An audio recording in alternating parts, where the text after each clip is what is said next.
What is up, you guys? Glitches here, and welcome back to the channel. Today I wanted to bring you my new Critical Pulse crossbow build. I will preface this video by saying that I'm on the Lunar Oracle Manibus server, and we're only in phase 1, so the damage is going to be much lower than what the obviously end game damage could potentially be. I have some pretty good mods on it, but my gear, for example, is only like tier 3 right now, and the weapons are tier 3, so my psi intensity obviously is going to be way lower than what the end game ratings are going to be. So just keep that in mind. The damage output in late game is going to be much higher.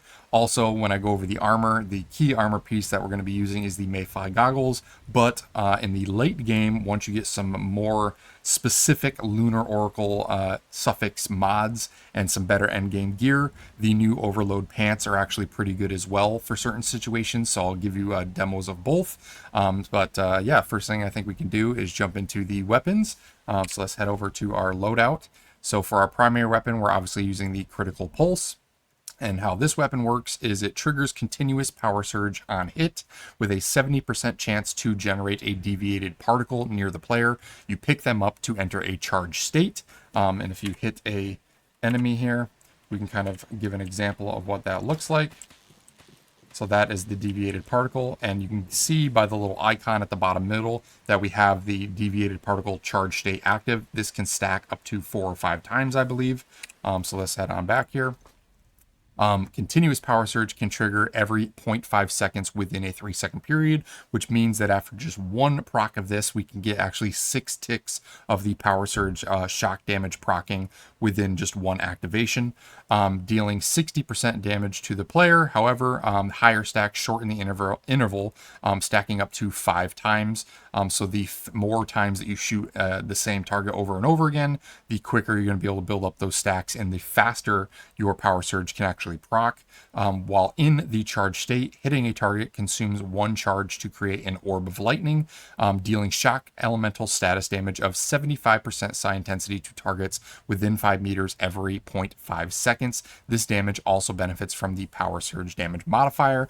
So if you do have some mods with bonus power surge damage, that would help. But ideally, you're going to want to try and get a nice balanced mix of both status damage and elemental damage. In this case, the closer those numbers are together, the higher your damage is going to be, because math, just to give you an example, if you had 100 status damage and 100 elemental damage, you multiply those together, you're going to have 10,000 damage total. However, if you had 90 status damage and 110 elemental, that's only 9,900 damage, even though the add up sum of both the status and elemental are going to be exactly the same. Because they're not balanced, you're actually going to be doing a little bit less. So ideally, you want to try and keep those two multipliers as close to each other as possible to get max damage. Mine actually isn't min max right now either. There is one particular mod that I would like to switch on this build, which I'll go over here in a minute, to get my numbers even a little bit closer. So my build's not perfect either, but if you get it min-maxed and you get the proper combination,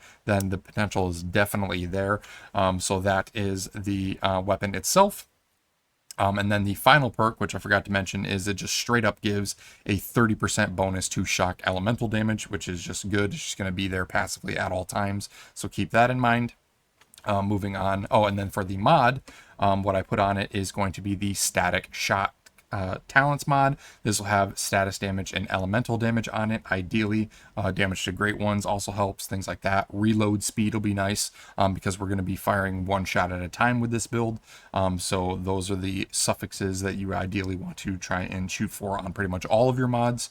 So static shock for the weapon. But for the calibration on this weapon, ideally you're going to want to have something that increases your reload speed, as well as double elemental damage for your weapon calibration mod. I totally forgot to mention the mod, so that is what you're ideally going to want to put for that. I'm only tier 3 right now, so I'm not wasting the gold mods that I have yet, because I'm already one-shotting things as it is. Don't really need it until end game, so I'm saving it. But eventually, in the late game, I will put a gold crossbow mod with double elemental and ideally some additional reload speed. I think it's going to be rapid shot for crossbows, something like that. I'm not sure. I can't remember off the top of my head which one it is, but as long as you have double elemental and reload speed, or even the attack one would be nice as well. That's the calibration you want to use for that. Moving on to the secondary, I'm using the wildfire. This is going to be good for marking targets with bullseye and just giving a nice vulnerability to them to take up to 8% more damage. So that's always good. For the mod, I'm running the vulnerability amplifier. That's what's going to add another 8% to enemies that are inflicted with it, which is going to make them take 16% additional damage instead of 8%. And then for the accessories, I have the tactical flash hider, the compact reflex sight, the integrated laser sight, and the extended gold pistol mag. So those are the attachments. For the melee weapon, I'm using the long axe. In the rare instances where you can get a full combo off, you can use this to do a heavy swing and activate Fortress Warfare, which will give us another small boost in damage as well. Plus, it's just really cool looking. So that is the weapons. Oh, and then if I want to go over the mod, I use the portable territory mod on the axe because after leaving Fortress Warfare, it extends the status of Fortress Warfare for an additional 2 seconds. So it just makes that bonus last a little bit longer. So that's always good there. Moving on to the armor, first and foremost, the key piece of gear that we're going to be using is the Mayfly goggles. This will increase our trigger count by +1 and reduce our power surge damage by -30%, which isn't as big of a deal as you would think when you compare it to something like the overload pants. If you're just going against normal random enemies that are spaced out, the damage on the Mayfly goggles is actually going to be significantly higher, mainly being because the only way you can take advantage of these overload pants is if you trigger power surge 20 times, and then you get the free 6 rounds in the mag of reserve ammo. It does give you the 20% bonus to shock damage, but the amount of time that it's going to take to trigger that 20 power surges to just take advantage of this to begin with isn't as reliable. If you're going into more densely packed events like the new Harvest Day dungeon or some silos and things like that and have some proper lunar mods, then I would recommend running the overload pants. But for this particular build, for generic use, I feel like the Mayfly goggles for my testing were doing a little bit better, so that's why I run that. And then for the mod, you want to run the Deviation Expert mod. This will give -25% to range, which isn't a big deal because the fall off on power surge is non-existent. But it will also give 10 to fire rate, which is good because crossbows are really slow, and 20% bonus to status damage. Obviously, we'd want to have elemental damage, status damage, reload speed, damage to great ones, things like that on here as well. You can also pick as an other option is going to be work proficiency. Right here. So like I mentioned before, we want to try and get our status and elemental damage to be as close to one another as possible. Deviation Expert is what's going to give us status damage. Work proficiency is focused more on elemental damage. So we're reloading with an empty magazine, which we'll always be doing because the crossbow fires 1 bolt at a time. Your reload speed will increase by 10% and you'll get 20% elemental damage instead on your next reload. So that is how you can pick or choose if you need more elemental damage or more status damage. Either or of these 2 mods will help balance that out. Pick whatever one has the better suffixes and whatever one you need more to get your stats to that balanced state as possible. I need more status damage for my build, so that's why I'm running the other one. But that is also a really good option for the helmet. Moving on. For the mask, we're running the Blackstone set. A lot of people in the beginning, when they were running elemental builds, thought the Shelterer set was going to be good. But if you read the piece bonuses, the way the Shelterer set works is you actually have to shoot multiple times to increase your stacks of the deviation effect to give you that boost. And because we were firing 1 bullet at a time, our rate of fire is going to be much slower with the crossbow. So we are not going to be able to take advantage really of those rapid fire stacks from Shelterer as much. So in this case, the Blackstone set is actually going to be the better set to use in my opinion. The 1 point bonus will give you cold and heat resistance. Not a big deal on Manabus servers, but really good for Way of Winter servers. The 2-piece, upon dealing elemental damage, which we'll be doing all the time, gain 1 stack of Warm Sensation. The elemental damage gives you +2% and for 2 seconds, and that triggers 1 time every half second up to a maximum of 5 stacks. 3-piece bonus when the temperature is between 10 and 30, which on generic servers should be all the time. You gain the warm status effect, which will give you another 18% bonus elemental damage. And then the last 4-piece bonus at 5 stacks of warm sensation, which we'll be getting all the time because of all the triggering we're going to be doing when the environment temperature is between 10 and 30 degrees. again, should be all the time, you get another plus 7% elemental damage. So a really, really good combination, and you're getting a ton of bonus elemental damage for your build by using this 4-set bonus, so that's why I run that. We will have 4 pieces of Blackstone, but for the mask, we want to use Thunderclap, ideally Talents variation, after triggering Power Surge 20 times, which with all the AoE we're going to be doing happens quite frequently. The next hit summons a Celestial Thunder Shock, dealing 200% your psi intensity, and then obviously Elemental damage to Great Ones and status damage, things like that are the ones you're going to want on that as well. Moving on to the chest piece, we are running the Blackstone top, and I run the Flame Resonance mod to give 12% more status damage, and I have more status damage in the suffix, which is nice. For the pants, we're going to be running the Blackstone pants. This has abnormal increase on it when the magazine is empty, which it pretty much always is because we're single shots. Status damage plus 10% for 12 seconds, and that can stack up to 3 times. So that's 30% bonus status damage that we're going to be getting from this mod. Again, elemental, status damage, things like that is what you want for the suffixes. I can probably get a better version of this. My stats are pretty low and I haven't upgraded this all the way yet, and obviously I'm just a lower level, so a lot of the secondary tier 3 and tier 4 perks I don't even have unlocked yet. Once we get to the later phases, this build is just going to get even better. Moving on to the gloves, I am using Elemental Overload. This is the particular mod that I want to change. There's 2 potential options similar to Helmet that you can use for this. What Elemental Overload will do is grant 18 plus elemental damage, in this case for shock, to your weapon. Same type of suffixes is what you're going to want to go for. However, if you need more status damage, then the other option that you can use ideally, and this is what I would want to use if I can get one that has some better substats, is going to be Status Enhancement. This will give a flat 20% bonus to status damage, which is a nice chunk if you're missing it in your overall stat listings. So keep that in mind. This is another one of those ones where you can flip-flop depending on if you need more elemental or more status. These are the 2 that you can swap between. So Elemental Overload or Status Enhancement on the gloves. Moving on to the boots, last but not least, we have the Renegade shoes. And the reason I'm taking this is because the 1-piece bonus on Renegade gives us increased reload speed, and because we're a single shot weapon, the faster we can reload the weapon, the better. And then I use the gold covered advance mod.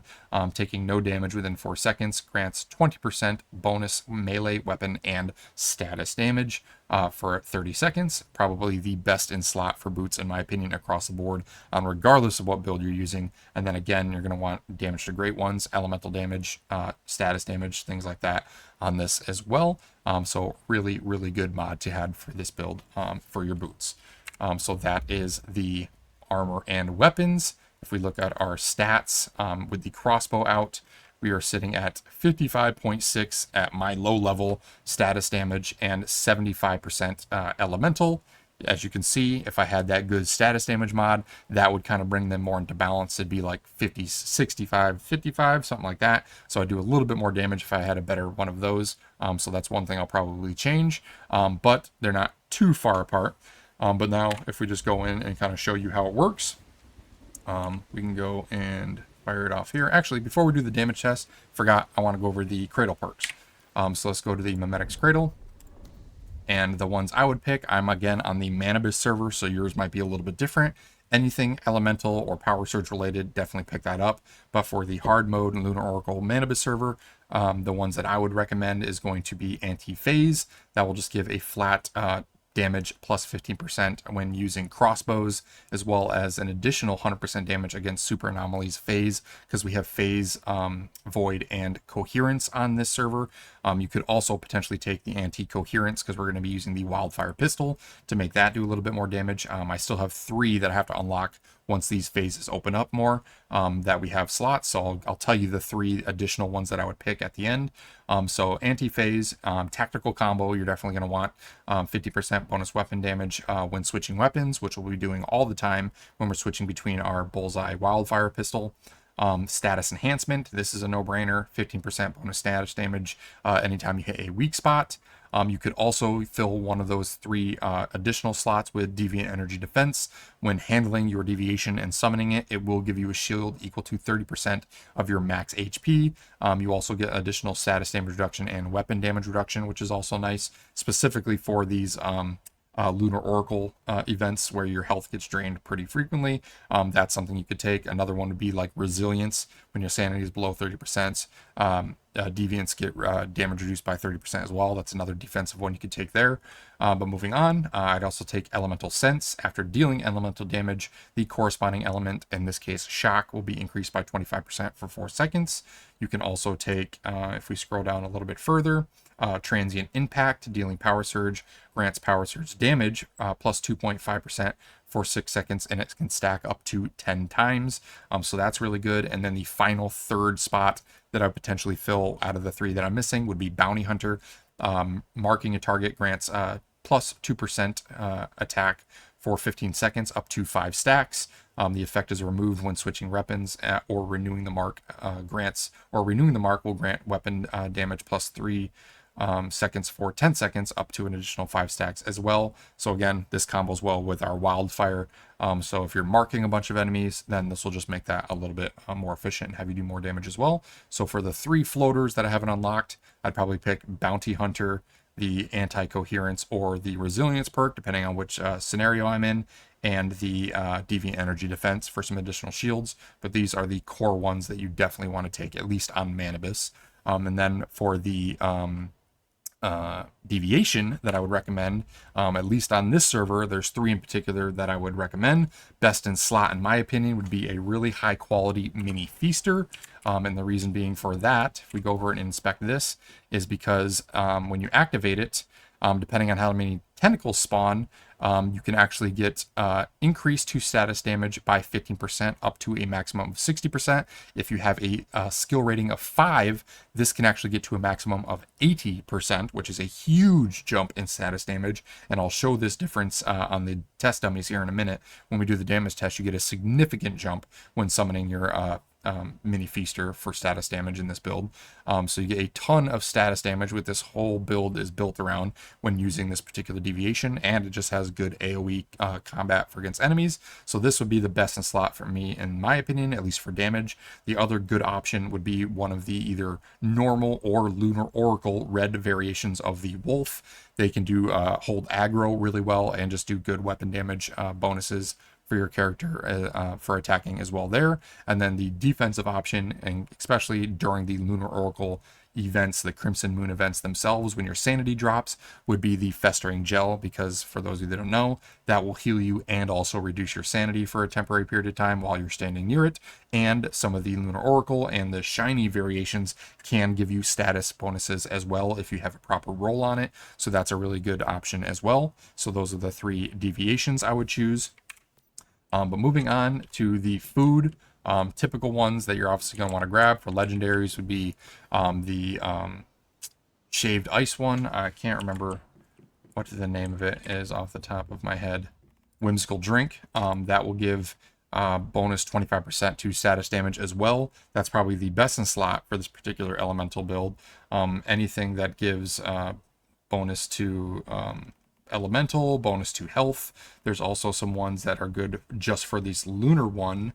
Roulette Dumplings, that can give one of 3 different options for 15% damage against deviants, against bosses, against elites, things like that, and it will reduce your sanity by 150. So any of the Lunar Oracle specific foods, if you're doing the Crimson Moon event, those will be good in this case too. But the main one, in my opinion, would be the Whimsical Drink. That's the one you're probably going to want to try and have at all times. So that is what I would recommend for food. And then for the damage chest, let's go ahead and show here. Again, I'm only tier 3 armor. My psi intensity is super low right now, and nothing's really upgraded to max because it's so early in the season. But how it's going to work, we can just shoot. That'll eventually spawn one of the lightning orbs that we can pick up. And there we go. We picked one up, got the boost. That triggers a lightning bolt, which will chain to multiple enemies. And then the more we shoot this, the more those orbs are going to spawn, allowing us to continuously chain these lightning orbs, doing a ton of bonus damage and just AoEing big packs of mobs really, really quickly. I'll probably show some clips from the Spring Harvest Day dungeon, because enemies are very tightly packed up. This is a great build for that. You can one-shot entire packs of like 10 plus enemies with just one hit, which is really, really cool. So we're sitting at around 10k there. Now let's do an example where we shoot with our mini feaster out, just to give you an idea of how much of a jump we get in DPS. So let's go ahead and designate the target, and you should instantly start seeing a significant jump. So 120 there, 130, 140, or I'm saying 140, I mean 14, 15, almost 16. So we got about 6,000 to 7,000 bonus damage just for having our mini feaster out, and he's only a skill rating of 3. So you get to the end game, tier 4, with maxed out psi intensity, with maxed out gear and equipment. I don't even have my calibration on the weapon right now for bonus elemental damage. There's a ton of room for increased damage on this build right now, just because I'm so early in the phase. But you do everything that I told you in the video, and by the time you get to end game, you're going to be mowing down enemies, especially large groups, insanely quickly with this build. So that is what I wanted to show you guys. Hopefully you enjoyed it and found it informative. If you liked it, be sure to smash that like button down below and comment. I appreciate all of you guys' feedback. Also, if you want to keep up to date on my future content, consider subscribing and turn on that notification bell. And then last but not least, if you want to join a killer community of like-minded gamers, feel free to check the link down in the description and join us in the Discord. We've got over 1,000 members in there now, many of which are playing Once Human. So hopefully you jump in and we see you guys around here soon. But until the next one, hope everyone has a great day, and we'll see you all later.